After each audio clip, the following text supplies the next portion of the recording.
Olá, meu nome é Brennon Brandão, sou advogado especialista em direito do trabalho e há alguns anos eu advogo para várias trabalhadoras e trabalhadores da CBTU. Em 2017, eu ajuizei uma ação para algumas trabalhadoras pedindo que a CBTU fosse condenada a respeitar o direito de folga das mulheres nos domingos. Recentemente, outras trabalhadoras têm me questionado sobre esse direito. Por isso que eu resolvi fazer esse vídeo, para explicar as principais dúvidas sobre o tema.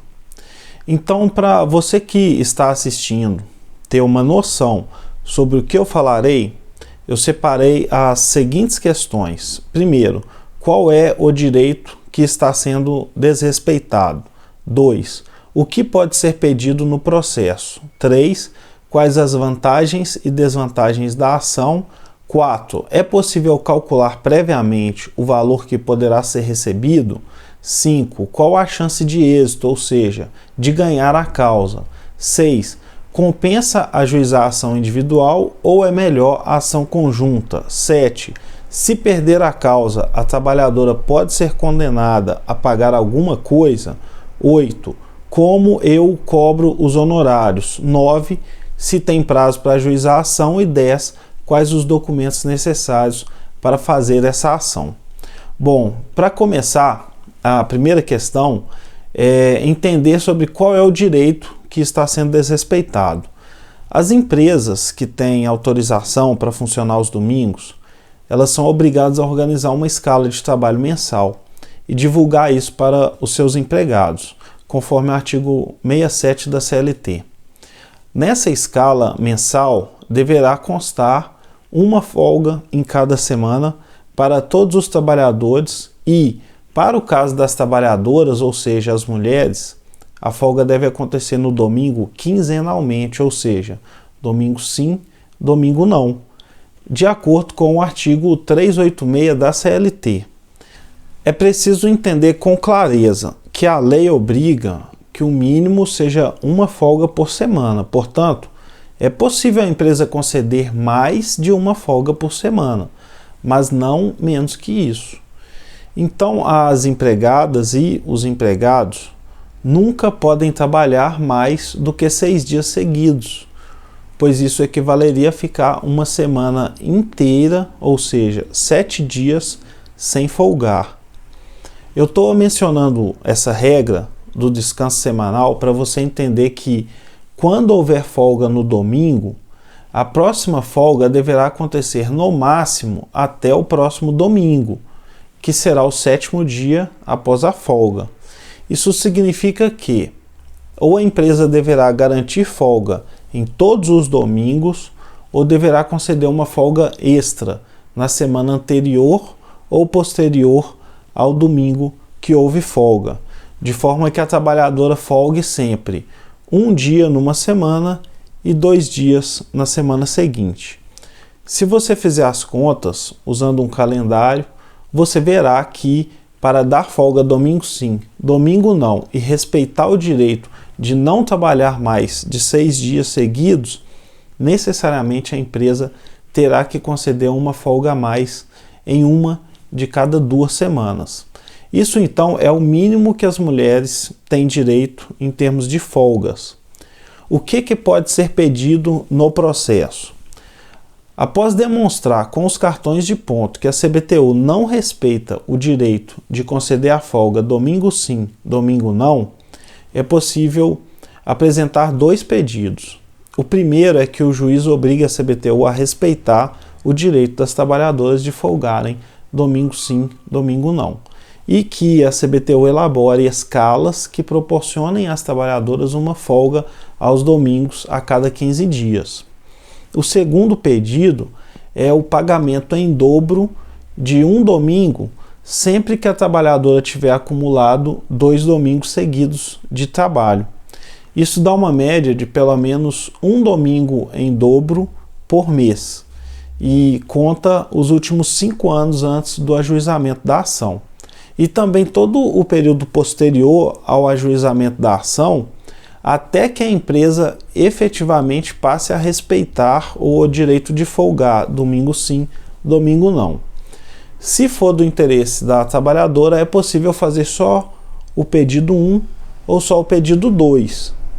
Mas eu preciso esclarecer que, se fizer só o pedido 2, que é o do pagamento, e ganhá-lo, a empresa unilateralmente pode optar por mudar a escala justamente para evitar ter que continuar pagando domingo em dobro todos os meses para essa trabalhadora.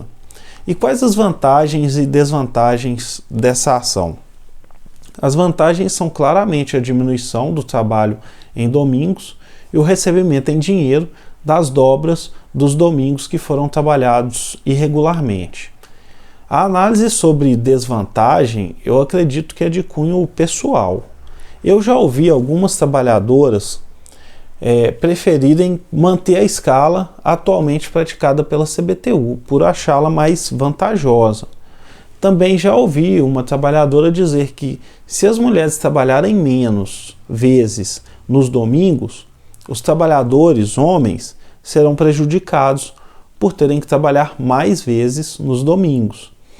Quanto a essa segunda questão, eu ouso opinar que, convenhamos, isso não é um problema das trabalhadoras, é um problema dos trabalhadores, dos homens, com a empresa. Mas eu entendo quando as mulheres assumem, talvez até inconscientemente, essa preocupação de cuidar do outro.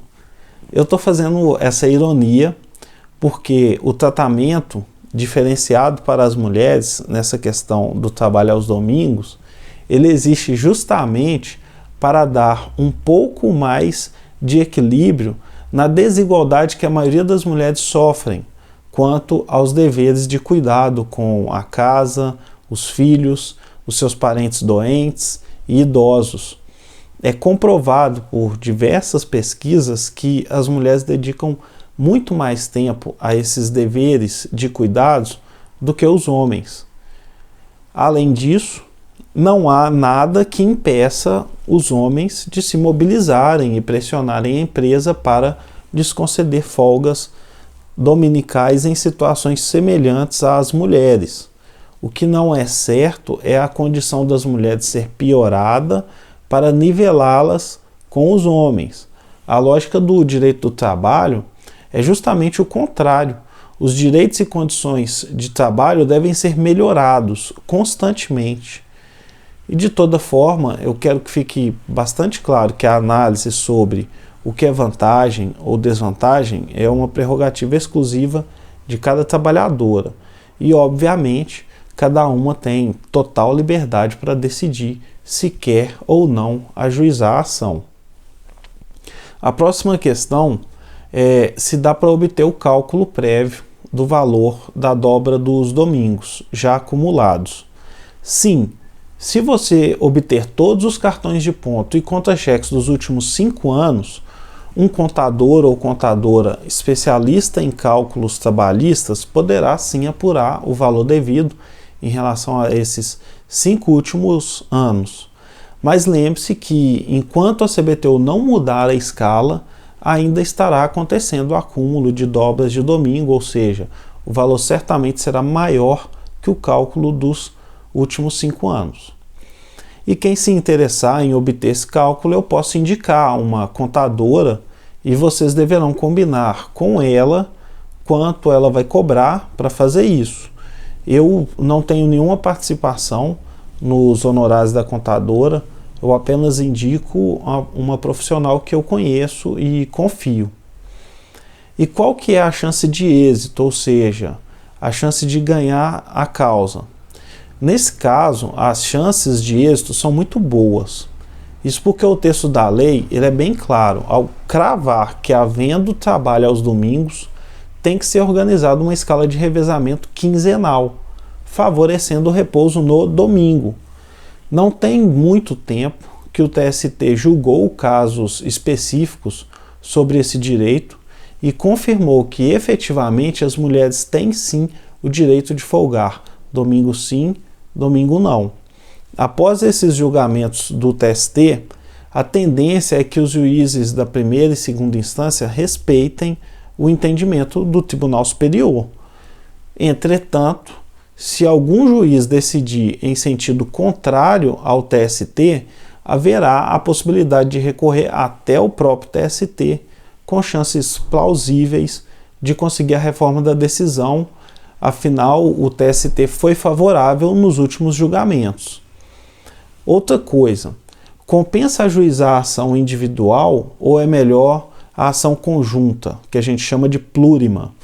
Para quem se interessar em ajuizar a ação, eu recomendo fazermos ações conjuntas. No direito do trabalho, nós chamamos de ações plurimas, que é quando tem mais de uma pessoa fazendo os mesmos pedidos. Eu penso que ajuizar a ação de forma plurima, com cerca de 5 ou até um pouco mais de trabalhadoras, apresenta algumas vantagens interessantes e eu não vejo nenhuma desvantagem. A primeira vantagem é que elevará o valor da causa para uma quantia que indubitavelmente será superior a 40 salários mínimos. Isso é importante porque facilita as chances de recorrer até o TST. Nesse processo em específico das folgas nos domingos, se o valor da causa for inferior a 40 salários mínimos, não haverá possibilidade legal de recorrer até o TST. Como eu expliquei anteriormente, nas últimas decisões o TST foi favorável ao reconhecimento do direito especial das mulheres folgarem nos domingos, quinzenalmente. Por isso eu avalio que é importante ter a possibilidade de recorrer até o TST, caso seja necessário. Além disso, várias trabalhadoras já me indicaram preocupação com a possibilidade de perderem a causa e serem condenadas ao pagamento de despesas processuais. No próximo ponto, eu vou explicar melhor quais as chances disso acontecer. Mas agora eu já adianto para vocês que numa ação com várias trabalhadoras, ainda que haja alguma condenação para vocês pagarem despesas processuais, isso poderá ser dividido entre todas, o que é outra vantagem. Mas então, se perder a causa, a trabalhadora pode ser condenada a pagar alguma coisa? Por favor, preste atenção aqui, que eu vou tentar explicar de forma mais completa e fácil essa questão. A parte que ganha o processo não tem que pagar custas nem honorários para o advogado da outra parte. Porém, quem perde o processo pode ser condenado a pagar tais despesas. Eu digo que pode ser condenada porque vai depender se a parte perdedora terá direito ou não ao benefício da justiça gratuita. Então, a primeira conclusão é que haverá risco de pagamento das despesas processuais se a trabalhadora perder o processo e não lhe for concedida a justiça gratuita. Eu já falei agora há pouco que considero muito boas as chances de ganhar o processo, o que resultaria em ausência de pagamento de despesas processuais. Mas agora eu quero explicar resumidamente sobre a chance de receber ou não o benefício da justiça gratuita. Após a reforma trabalhista de 2017, a CLT passou a prever que o benefício da justiça gratuita pode ser concedido àqueles que receberem salário igual ou inferior a 40% do limite máximo dos benefícios do INSS. Isso equivale em 2022 a R$ 2.834,88. Além disso, também tem direito ao benefício da justiça gratuita a parte que convencer o juiz ou juíza sobre a sua insuficiência de recursos para o pagamento das custas do processo. Veja bem, quem tem o salário inferior a R$ 2.834,88 é praticamente certo que receberá o benefício da justiça gratuita. Quem tem o salário superior a esse valor, tradicionalmente pode usar duas formas de convencer o juiz ou juíza que não tem condições de pagar as despesas processuais. A primeira forma é assinar uma declaração de hipossuficiência financeira, afirmando que não tem condições de arcar com as despesas processuais sem que isso cause prejuízo à sua subsistência e da sua família. Para uma parte considerável dos juízes e juízas, apenas a assinatura desse documento é o suficiente para convencê-los, a não ser que a parte contrária consiga apresentar provas concretas de que a trabalhadora tenha sim condições de pagar as despesas processuais. A segunda forma é apresentar no processo comprovantes das despesas mensais da trabalhadora, para que o juiz ou juíza fique convencido que o valor do salário mensal é efetivamente comprometido com as despesas de subsistência da trabalhadora e de sua família. Em resumo, pela minha experiência, eu posso afirmar que as chances de ganhar o benefício da justiça gratuita também são bem boas. Mas é claro, eu nunca posso prometer que todo mundo vai ganhar. Para vocês terem ideia, o valor das custas processuais ele é equivalente a 2% do valor dado à causa. Para ser maior do que 40 salários mínimos, o advogado precisará apontar o valor da causa de pelo menos R$50 mil. E dessa forma as custas podem ser fixadas em R$1.000, a não ser que o juiz ou juíza determine outro valor para a causa. Eu vejo que muitas vezes os juízes determinam como valor de causa padrão o valor de R$20 mil, o que daria um valor de custas de R$400. Além das custas, quem perde o processo e não recebe o benefício da justiça gratuita é condenado a pagar honorários para os advogados da outra parte, ou seja, da CBTU. Os honorários podem ser fixados entre 5% e 15% do valor da causa. E por fim, eu preciso avisar que se todas as trabalhadoras da ação faltarem na audiência, elas poderão ser condenadas ao pagamento das custas processuais e só poderão ajuizar a ação novamente se comprovarem o pagamento das custas. Essa é outra mudança causada pela reforma trabalhista em 2017. Porém, se a ação for plurima, ou seja, com várias trabalhadoras, e se uma ou algumas das trabalhadoras comparecerem na audiência, isso já será o suficiente para impedir a condenação das outras que faltarem ao pagamento das custas. E como que eu cobro os honorários? Quem decidir ajuizar a ação e decidir me contratar para isso, eu cobro de honorários 20% do valor líquido da ação. Significa que você não me pagará honorários em cima do valor do INSS, nem do FGTS a ser depositado na sua conta vinculada. A trabalhadora pagará apenas sobre o valor efetivamente embolsado. É importante lembrar que esse valor só será devido se você ganhar a ação. Se perder, eu também não receberei nada, ou seja, eu assumo o risco junto com você, justamente porque eu acredito que nós vamos ganhar essa causa. E também é importante eu esclarecer desde o início que após ganhar o direito de receber dobra dos domingos trabalhados irregularmente, a trabalhadora deverá contratar um contador ou contadora especialista em cálculos trabalhistas para elaborar o cálculo exato do valor devido com as atualizações e descontos legais. Além disso, o contador ou contadora me auxiliará em todos os momentos que for necessário avaliar cálculos feitos pela empresa ou pelo perito que for nomeado pela Justiça. Eu posso indicar para você um contador ou contadora que seja de minha confiança, mas sempre destaco que eu não interfiro no valor que esse profissional cobra. Essa questão será negociada entre a trabalhadora e o contador ou a contadora.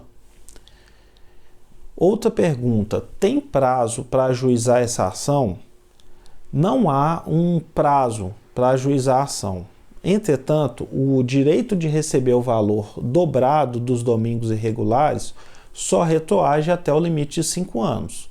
Isso quer dizer, por exemplo, que se você esperar até janeiro de 2023 para ajuizar essa ação, ganhando-a, você só receberá a dobra dos domingos irregulares a partir de janeiro de 2018. Por último, eu vou lhe dizer quais os documentos necessários para fazer a ação.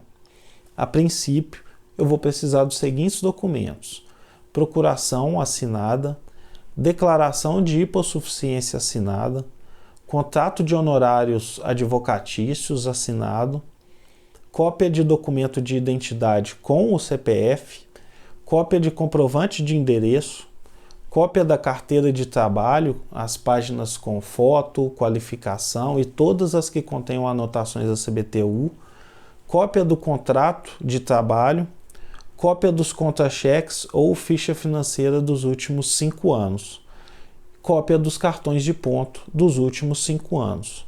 Todos esses documentos podem ser escaneados e enviados por e-mail ou até pelo WhatsApp. Os modelos da procuração, da declaração de hipossuficiência e do contrato de honorários eu envio por e-mail ou WhatsApp, e para receber esses modelos basta me enviar uma mensagem no e-mail brennonbrandão@gmail.com ou no meu WhatsApp, que é 31 98755 0566. Eu agradeço muito quem prestou atenção até aqui e fico à disposição para esclarecer qualquer dúvida que você tiver. Obrigado.